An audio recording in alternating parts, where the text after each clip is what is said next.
Subscribe now and press the bell icon. महायुद्ध की तैयारी। होने वाला महायुद्ध कब और किस प्रकार होगा, आज की वीडियो में पवित्र आत्मा बताने वाला है। सो दोस्तों, वीडियो अंत तक अवश्य देखें ताकि आने वाले इन दिनों को आप भली भांति समझ सके। चैनल सब्सक्राइब करके हमारे साथ अवश्य जुड़ें। इस चैनल में हम निरंतर इसी प्रकार की वीडियोस अपलोड करते हैं। यह कोई प्रमाण नहीं, सिर्फ और सिर्फ बाइबल की भविष्यवाणियों की गणनाओं पर आधारित अध्ययन है। प्रभु यीशु मसीह के नाम में आप सबों को जय मसीह। प्रकाशित वाक्य की पुस्तक 9 अध्याय 9 पद। वे लोहे की सी झिलम पहने थे और उनके पंखों का शब्द ऐसा था जैसे रथों और बहुत से घोड़ों का जो लड़ाई में दौड़ते हों। यूहन्ना जी द्वारा देखा जा रहा यह दर्शन इस पद में होने वाले महायुद्ध का वर्णन कर रहा है, जिस महायुद्ध की तैयारी संभवतः प्रारंभ हो चुकी है। प्रकाशित वाक्य की पुस्तक में लिखा यह पद होने वाले महायुद्ध की खुली चेतावनी दे रहा है। दोस्तों, इस अध्याय के अध्ययन में अब तक हमें पता चल चुका है कि यह घटना अति शीघ्र घटने वाली है, अर्थात महायुद्ध की तैयारी प्रारंभ हो चुकी है। तो आइए प्रार्थना के साथ आज के अध्ययन को समझने का प्रयास करें। आइए प्रार्थना करें। धन्यवाद सर्वशक्तिमान पिता परमेश्वर, हम आपका धन्यवाद करते हैं कि आज आपने फिर से अवसर दिया है कि होने वाले महायुद्ध की तैयारियों को हम भली भांति समझ सके, अपने जीवन को पिता परमेश्वर इस प्रकार बना सके कि होने वाले महायुद्ध से हम स्वयं और अपने परिवार को बचा सके। प्रभु दया कर, यीशु के नाम से विनती को मांगते, आमीन। इस पद में लिखे वचन के अनुसार आने वाली टिड्डियों का स्वरूप ऐसा होगा जैसा स्वरूप सेनाओं का युद्ध में जाते समय होता है। वचन में यूहन्ना जी द्वारा पवित्र आत्मा होने वाली युद्ध की ओर इंगित कर रहा है। वचन में उन उपमाओं का इस्तेमाल किया गया है जिन वस्तुओं का उपयोग पूर्व काल में युद्ध के समय किया जाता था। वचन में स्पष्ट लिखा है, आने वाला पीड़ादायक टिड्डियों का दल लोहे की सी झिलम पहने था। आज सेनाएं युद्ध में जाते समय बुलेट प्रूफ जैकेट पहनती हैं, पर उन दिनों में सेना का प्रत्येक सदस्य लोहे की झिलम पहनता था, जिसे उन दिनों कवच भी कहा जाता था। सो मानो उन दिनों की भाषा शैली में यूहन्ना जी द्वारा पवित्र आत्मा कलीसियाओं तक संदेश भेज रहा है, बता रहा है कि आने वाले दिनों में 5वीं तुरही फूंकी जाएगी। इस तुरही के फूंके जाते ही शैतान को पुनः कैद से छोड़ा जाएगा। इस बार शैतान अपनी सेना के साथ अथाह कुंड से बाहर निकलेगा। उसके बाहर निकलते ही वातावरण अंधकार की गर्त में समा जाएगा। उसके साथ जो दल अथाह कुंड से बाहर निकलेगा, वो दल उसके द्वारा प्रदूषित वातावरण में तैयार हो रही सेनाओं का होगा। भविष्य में क्या होगा हम साधारण मनुष्य अक्षर से नहीं बता सकते, पर कल्पनाओं और प्रकाशनों के अनुसार बाइबल की गणनाओं के आधार पर कह सकते हैं, शैतान के पीछे पीछे अथाह कुंड से आने वाला पीड़ादायक दल उन दुष्ट आत्माओं का होगा जो उसके साथ स्वर्ग से गिराए गए थे। उनमें से कुछ ने तो पश्चाताप कर लिया था, पर कई आज भी अथाह कुंड में प्रदूषित वातावरण में होने वाले महायुद्ध की तैयारियां कर रहे हैं, जिन्हें बाइबल में भी शैतान की सेनाएं कहा जाता है। उन्हें उन दिनों एक सीमित समय के लिए परमेश्वर द्वारा सामर्थ्य दी जाएगी ताकि उनके द्वारा मनुष्यों को प्रताड़नाएं मिल सके। ये प्रताड़नाएं उन मनुष्यों को मिलेंगी जिन्होंने प्रभु यीशु मसीह के पवित्र रक्त का अपमान किया, उसके बलिदान को अस्वीकार किया। उन्हें नरक जैसी तपिश महसूस कराने प्रभु की आज्ञा से यह पीड़ादायक दल आने वाला है। सेनाएं झिलम पहनकर तभी तैयार होती हैं जब उन्हें युद्ध करना हो। यूहन्ना जी द्वारा आत्मा कलीसियाओं से कह रहा है, उनके पंखों का शब्द ऐसा था जैसे रथों और बहुत से घोड़ों का जो लड़ाई में दौड़ते हैं। अर्थात महायुद्ध के आरंभ होते ही सेनाएं भयंकर तेजी के साथ दौड़ेंगी। उस भीषण शब्द से पूरा वातावरण कांप उठेगा। मेरे आकलन के अनुसार महायुद्ध की सेनाएं हेलीकॉप्टर होंगी या हेलीकॉप्टरों में सवार होंगी। दोस्तों, हम में से प्रत्येक मनुष्य ने हेलीकॉप्टर अवश्य देखा होगा।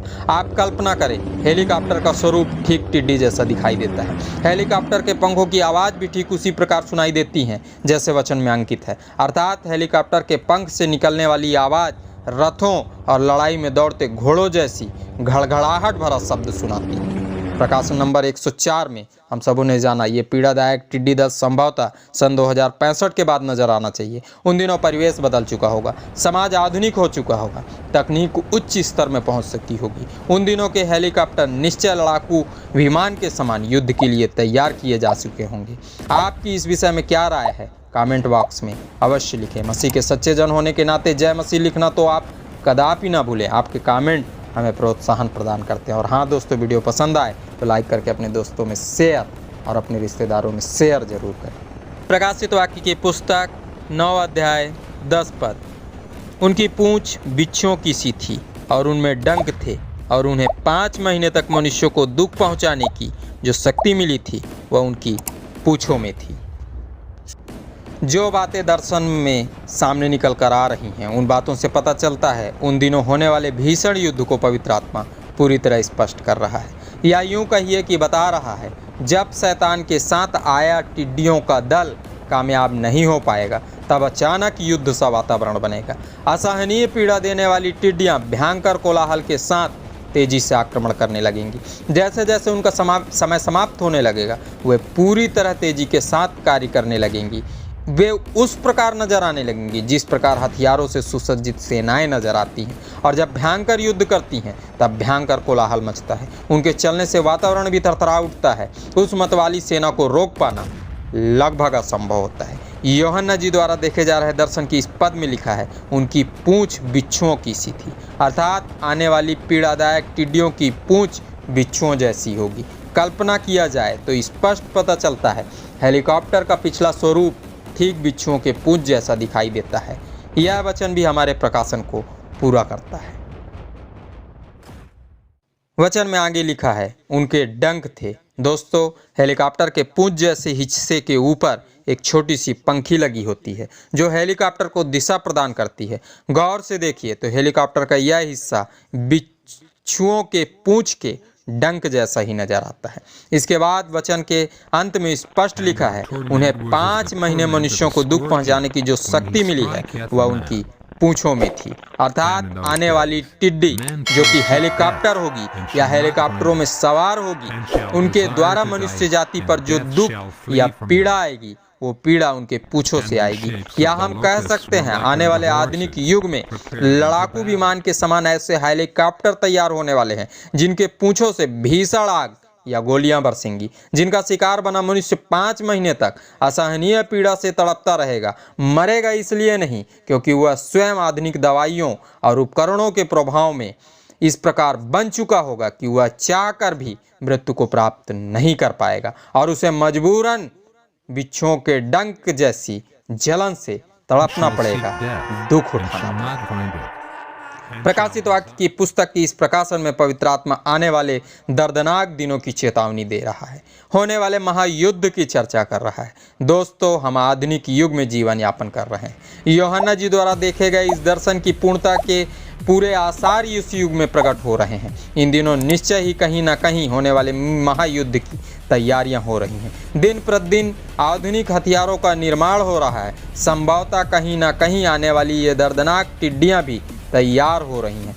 हजारों वर्ष पहले भविष्यद्वक्ता योएल जी द्वारा भी इन दिनों से जुड़ी चेतावनियां दी जा चुकी हैं, पर हम उन चेतावनियों के विषय आज भी अनजान हैं। सोचते हैं यह तो मात्र उन्हीं दिनों की घटना थी, पर दोस्तों, परमेश्वर का वचन जीवित है, प्रबल है। वह आने वाले दिनों की घटनाओं में सुरक्षा प्रदान करने का उपाय बताता है। तो आइए उन पदों को पुनः पढ़ें जो आने वाली इन घटनाओं से जुड़े हैं। योएल नबी की पुस्तक 2 अध्याय 5 पद।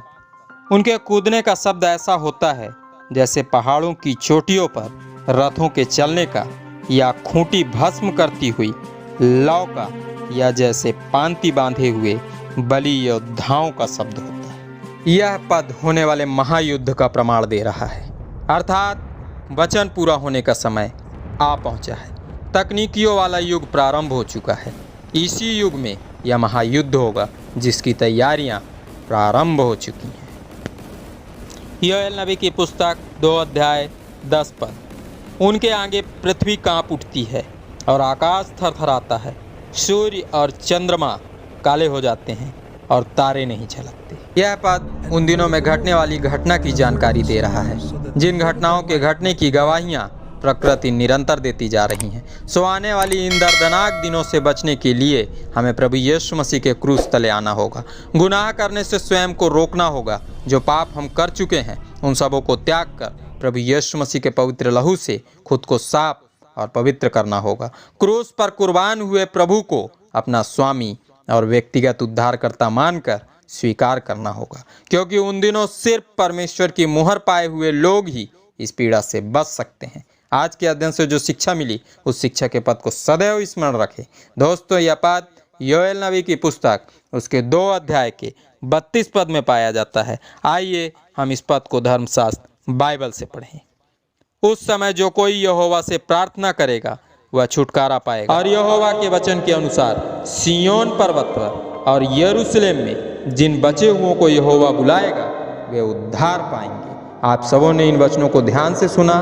परमेश्वर आप सबों को बहुतायत की आशीष प्रदान करें। आप प्रेम से बोलें, प्रभु यीशु मसीह के नाम में आमीन।